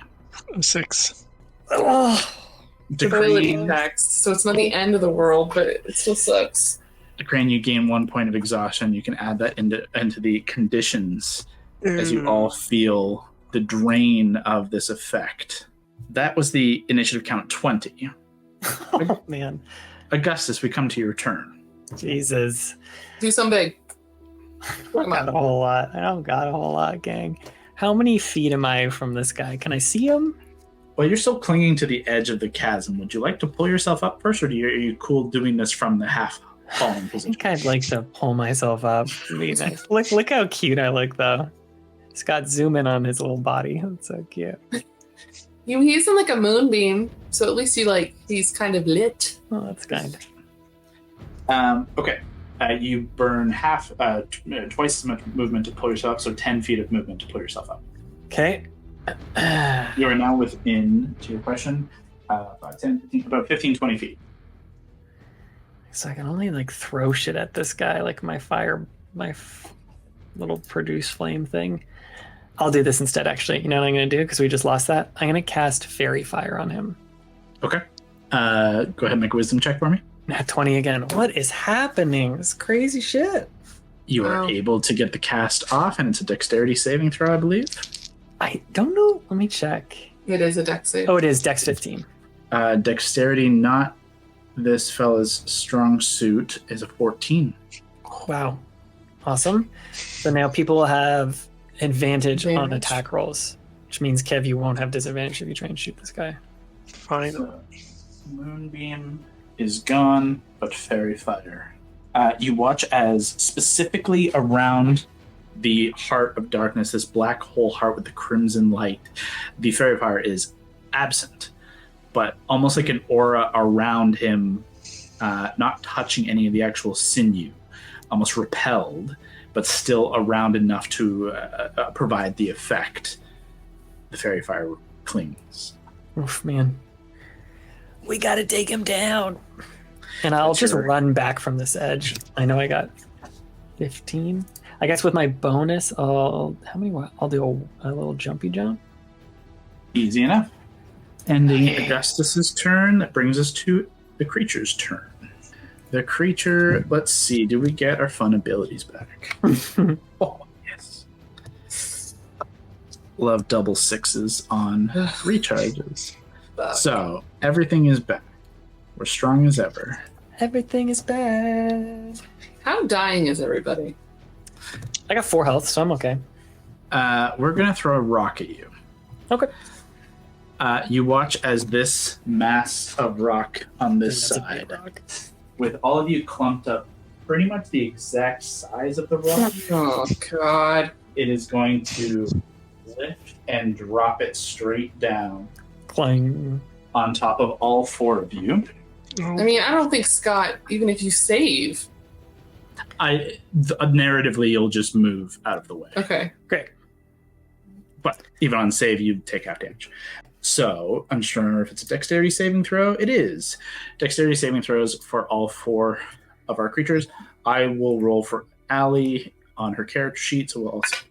She's probably going down. Oh. It probably doesn't matter, does it? She has 2 hit points. No matter what I roll at half damage, she falls. What's the same with Scott? As I said, he only has 4 hit points. Yeah. I got 14, but if I can use Lucky Footwork after knowing if I failed. So that I fail? On a 14, you do fail. Then I'll use Lucky Footwork, cost my reaction. Roll. I got 19. Is 15 a fail? 15 is the DC. Great. The 15 is a success. Allie rolled a natural 20. Pretty cool. I rolled a 16 plus 4. Hey, 20. you're good. Okay, so, and Andy, 19. yes, so successes all around. This is a big rock. Especially given that Allie's not here and the nat 20, I think I'm gonna give her the full, and I'm gonna burn her reaction for it to like full dodge out of the way. Gotta respect in that 20. Oh, I think it's kind of cool. So Yep. like he does a full tuck and roll backwards, no damage. That does send her this way, out of the path. Everyone is gonna take just one straight step back as this slams right there. And I'm gonna roll some damage. Don't be more than 8. Don't be more than 8. If you had 8, you would survive. I don't though. Just to be clear. It is a 14 total on the damage. All right, I'm down. So So 7. 7 to all of you. I'm so glad I cast Mirror Image and didn't get targeted once with an attack roll, and only just got a shit ton of saves. They look great running around though. I look real cool being all like in and out of star form. Augustus falls, drops fairy fire concentration. Andy, Oh, fuck. what are you concentrating on? I was concentrating on detect good and evil. Con save for you, please. I don't know if I care if I'm concentrating on it. 11 on the dice. You're totally fine. And the two of you are still up with 7 I have points 4. of damage. I have 4 points. Brain, how you doing? I'm at 27. The crane's laughing. Jesus. The crane's gonna solo this guy. Just wait. Let me solo her. Augustus, you are downed. You're not unconscious. That's right. So you have limited actions you can take, but will still be rolling death saving throws. As that was his turn. Enid's turn, collectively. I mean, she would shoot him. Well, I guess she does. She have any hit spells left? So here's, One. I think here's my what I will put forth. With the loss of light and the falling rock, Enid does not see Augustus down. That's fair. With like the literal physical obstruction and now her visual range cut pretty significantly, she also can't quite see the enemy. Even though, because he's not a moonbeam anymore. Fuck. There's no moonbeam, there's no fairy fire, and there's no light from the divining rod. So she can still shoot at disadvantage because there is elements of light from the warbling energy mass. And I mean, but she it's knew like- where he was. Yes, but it'll be a disadvantage nonetheless. But she can shoot, whereas like you normally can't target a creature you can't see at all. Yeah. She has a general idea as a result of these various elements. So I would be fine with still shooting, but it is a disadvantage. See, she shoots. Let's do it. Yeah. Let's get this guy. You got it. Longbow, disadvantage coming up. Come on, Enid. A 12 at disadvantage is not going to hit him. Fuck. Can she move away from that edge if he does that other telekinetic pull again? Sure. I can pull her back if you want. The problem, just keeping in mind, the problem is her visual range now is pretty short. So the further back she moves, the less she'll be able to attack. She just couldn't even see him then. Forward again. Just want to put her back to beside Andy, or? Yeah. That's fine. Okay. That takes us to Andy. Here's the problem. He can just say, no, I don't take any damage. Has it been his turn again? Yeah. He It just seems like recharged. it's on projectiles. No, Yes. not anything. Well, yeah, but like, Can you use your mind bolt thing again? That did like 22 damage. no, I can't. I'm out of second level spells. Yeah, So I can't use Chromatic Orb. You've learned specifically it is ranged projectile items that it can swallow via the black hole heart. Black hole thing. Okay, cool. That's all I have. So I guess I'm gonna cantrip Mind Sliver. Okay. Yeah, why not? It's not terrible, but it is still only a 13. So I think Oh, that's good. fast. My DC is 14, so he will take 1d6 damage. Hell All right. yeah. It's a 2. He takes 2 damage. Every little bit helps. How do you want to do this? I'll scramble up on that like big ass rock that just fell on us. Sure. Before I do it, and then scramble up very non-gracefully. Not on that side, on the other side. Thank you. Be brave. And no, I don't want to be near the chasm. I don't have any bonus actions. Okay. That ends your turn. Takes us to Decrane. Augustus is down, right? Yes. I could give him a potion. Mm-hmm. I'm leaning towards doing that. I think I'll do that. I was going to say, but you're non-committal. I'll do it. You rush over. It's going to cost you 5, 10, 15, 20 feet to get to him. Your action.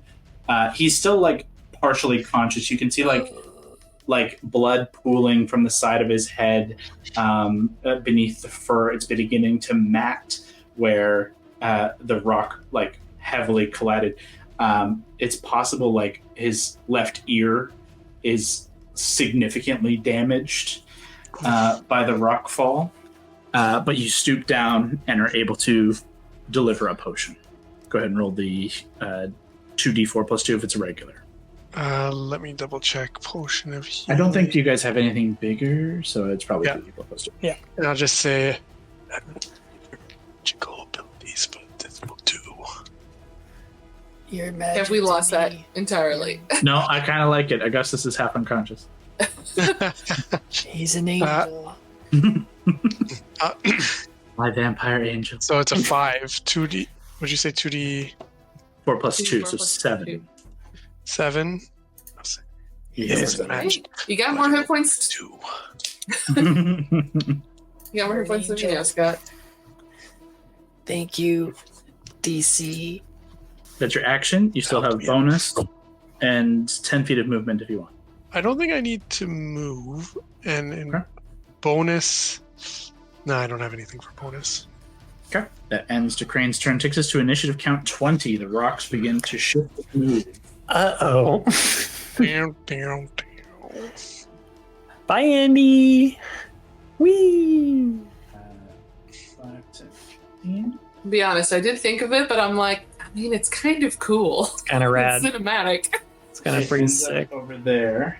As it does cross the path of the two of you, I do need dexterity saving throws from both of you, but because it is kind of warbling up, I'll give both of you advantage on it. It's kind of like having to lift itself up into the mist. 15. That is success. You stay low to the ground and take the damage. And Crane, dexterity save for you. Um, And Andy, if you want to hold on, you are welcome to. You don't have to 4. do anything to do that. A 14 on this is a success, if I remember correctly. Yes. The two of you just duck low, covering over Augustus's body as Andy is lifted up and over you on this rock. That is 20. Augustus, we come to you. It's me. I think I'm just gonna stand out. Can I see this guy, or is he still pretty hidden? You can see similarly this kind of like via the energy that's warbling around that does provide a little bit of like that white energy of the classic like the Spider-Verse like portal kind of look. It does give a little bit, but it does. He also consumes the light, so you're seeing an absence that you know is the creature. Is that guy? Okay. You'd still have to get a little closer to target properly, which you have the movement to do. Let's do it. Let's move a little closer. And I'm going to throw a cantrip Primal Savagery. That's a... Or sorry, nope, Produce Flame. Yeah. Do you want to say disadvantage? No, you don't have to do it at disadvantage. But go ahead and make your attack roll. It is vocal somatic, so I can roll the d20 for it. Oh, yes, please do that first. 19 for that. Totally fine. Go ahead and make your attack roll. The roll for that was 16 to hit. That would hit, but he will use its reaction to consume the flame. That's okay. Open up an opportunity. It just... Well, it's you hurl it up and you watch the fire just get like pulled into like a a like sideways spiral into its body, and it consumes the energy. What is this thing? It's bad. It's bad news. That's your action, all your movement. Bonus action? I don't think so. I don't think so. No, that's good. Okay. Comes back to its turn. See if it gets its abilities back. Punish for the double sixes with double ones. Okay, that changes my plan. Okay. On Andy is going to make its 2 melee attacks against you. Uh-oh.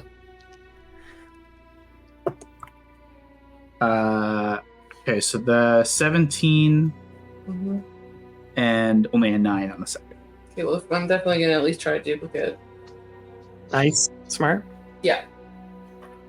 Shatters one of the duplicates as you watch this. It like hovers and phases towards you, kind of shifting and popping into space before it like unleashes this barrage of lashing tendrils. And you watch one of your star forms doesn't just get like shattered and turned to stardust, but gets swallowed and consumed within the tendril and taken, but spares you. Okay. The second is just blocked, and that is going to end its turn. It's going to hold there. Enid is up. Enid is not here. Shoot it, Enid. Yeah. Enid is unaware of its movement and can't see its new position. Run forward, Enid. She can run to the edge. I would say it could be... No, she doesn't know that Augustus got hurt either.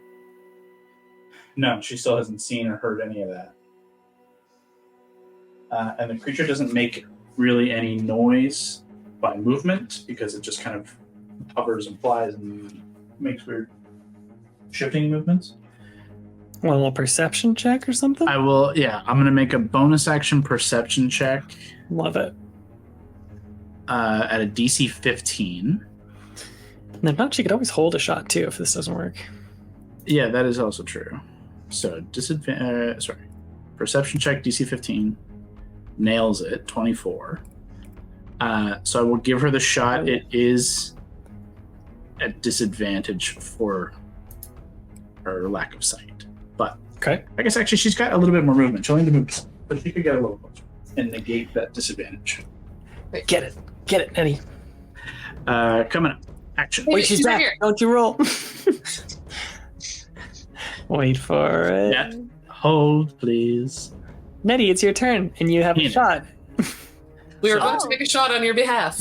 Roll some dice. You had to use a bonus action to get into position to perceive the creature. You can now see it about 15, 20 feet up above you in combat with Andy, but you do have a shot. You can take it at a straight shot.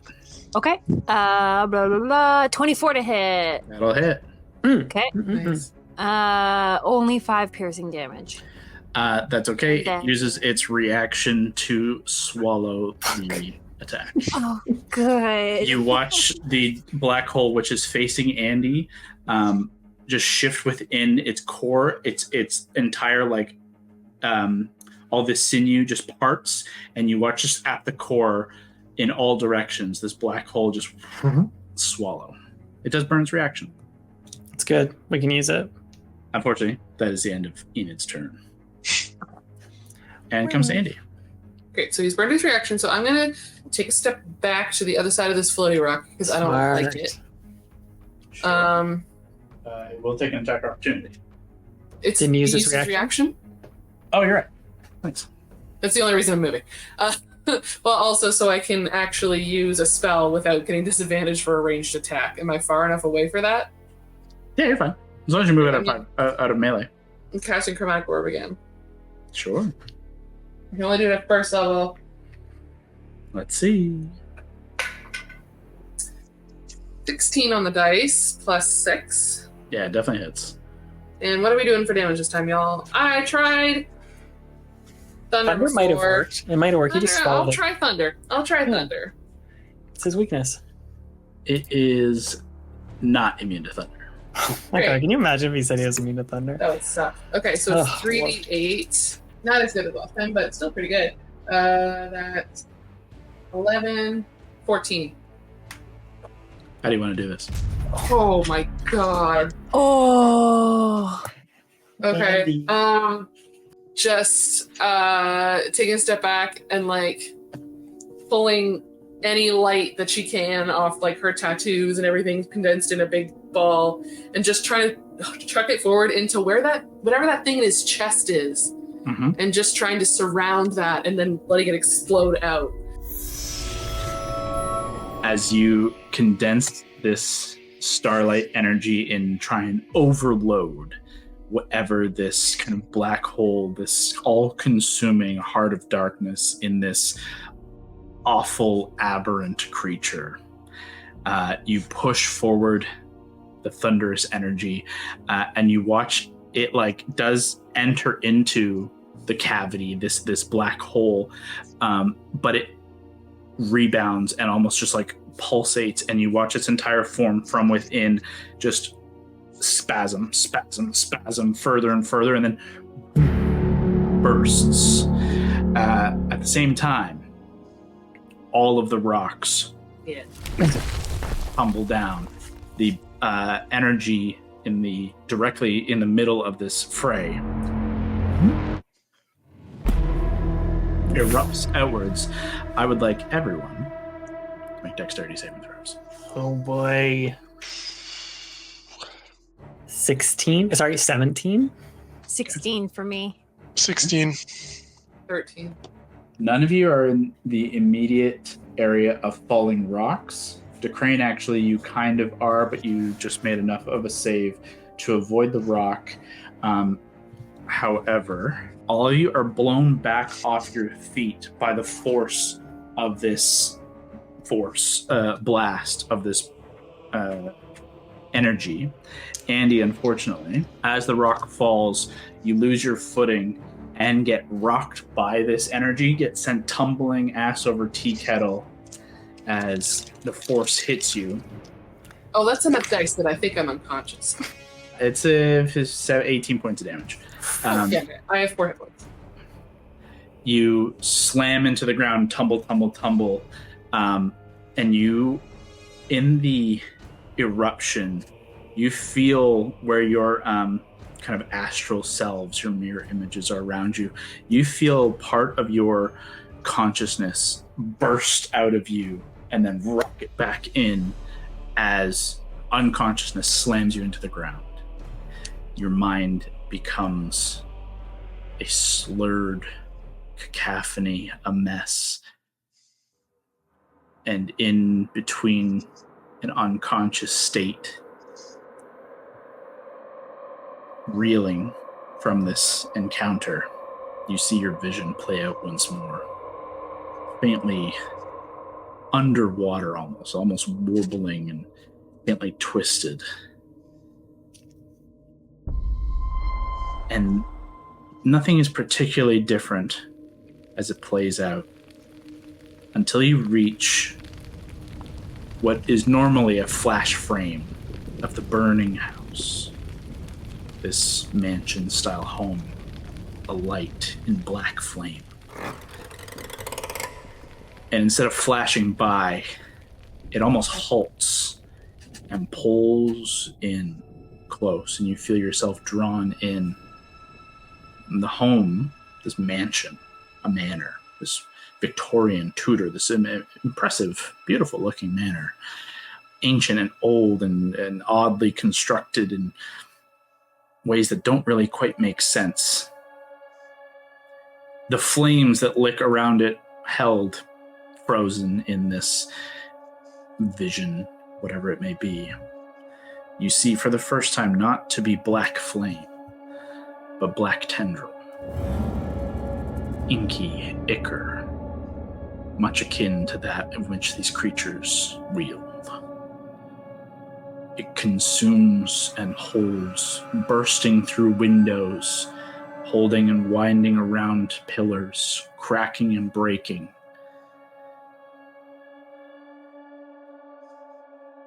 And for the first time, there is a connection born between you and something within this home, within this house. Something calling for aid, something calling for help, reaching up across the planes, across time, across dimensions, for any and all to protect, to save, to hold the line before all is lost. Your vision instantly drops, and you look up into the darkness of this pseudo Ashen Waste as your friends rush to your side. And we'll pick up there next time. Interesting. She's dead. Oh no. She's gone. It's pretty sad. Guys, that fight went It went so real bad so bad. fast. Real bad, real fast. That's, I think, 2 in a row of real bad for Yeah. We've got a lot to learn. the new wild cards. Tempting.